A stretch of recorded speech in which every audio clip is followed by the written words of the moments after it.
vegan and gluten-free matcha chocolate chip cookies. Hey everyone, it's Tommy DiDario and I'm back with another healthy treat recipe just for you. Now, it's the new year and a lot of us are trying to eat a little bit cleaner, but that doesn't mean we have to sacrifice some of our favorite treats. Today I am making my vegan and gluten-free matcha chocolate chip cookies. Now, matcha is a finely ground green tea powder, most commonly used as a tea, but it's also delicious in your baking recipes, and it's packed with antioxidants, so who doesn't love that? Now let's set our ovens to 350 degrees and let's get baking.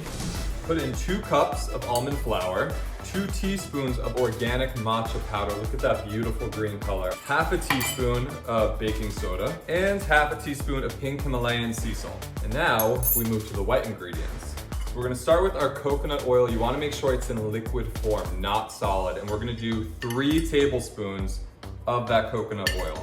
1/4 cup of maple syrup. I like to do organic, a little bit healthier. And now this is an ingredient that you might be scratching your heads with, but it's only to hold the batter together. You don't even taste it, I promise you, and it's really healthy. It's 1 teaspoon of apple cider vinegar. And if you want, this is an optional ingredient, you can do a dash of vanilla extract. Now we mix it all together. Keep mixing it. Don't worry if it seems a bit dry. It's gonna be fine when it comes out all finished, I promise you. And another tip is I like to kind of press the batter down. And when you press it down, you're gonna see it's really gonna start getting sticky.